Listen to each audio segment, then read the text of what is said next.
பிரியமானவர்களே, இயேசுவின் நாமத்தில் வாழ்த்துக்கள். கர்த்தருடைய கிருபையினால் 9 மாதங்கள் அற்புத விதமாய் ஆச்சரியமாய் தேவன் நம்மை வழிநடத்தி வந்தார். கடந்து வந்த பாதைகள் நான் சொல்லி தெரிய வேண்டிய அவசியமில்லை. தனிப்பட்ட வாழ்க்கையில் ஏற்பட்டதான சுகவீனங்கள், போராட்டங்கள், பாடுகள், பற்றாக்குறைகள், கஷ்டங்கள், அவமானங்கள், இதெல்லாம் தனிப்பட்ட வாழ்க்கையிலும் குடும்பத்திலும் சமுதாயத்திலும் மற்றவர்களுக்கு முன்பாக நீங்கள் தலைகுனிந்து காணப்பட்டதான எல்லா காரியத்தையும் ஆண்டவர் அறிந்திருக்கிறார்.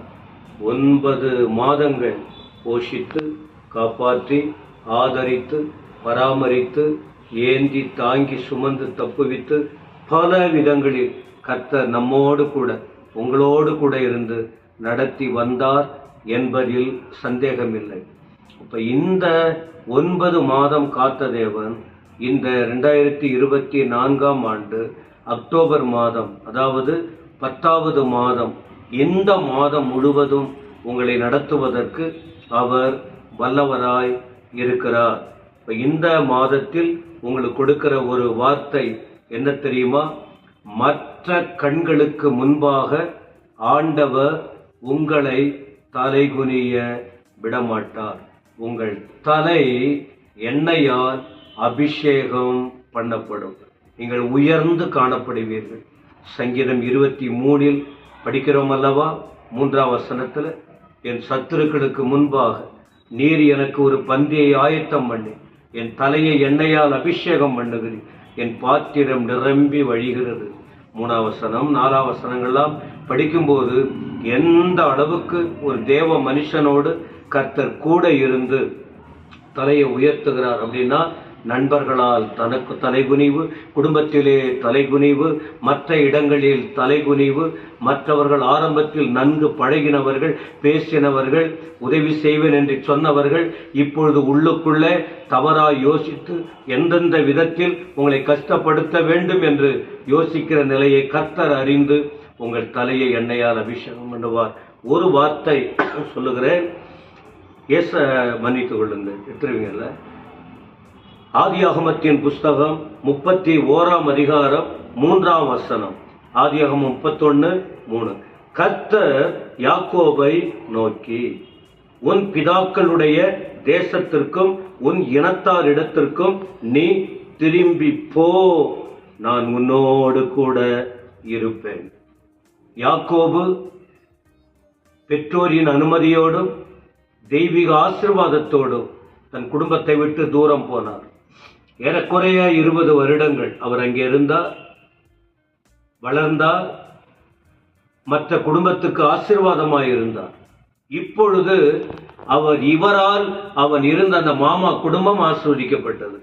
அப்படி இருந்தபோது அங்கே தவறாய் யாக்கோபை புரிந்து கொண்டார்கள்.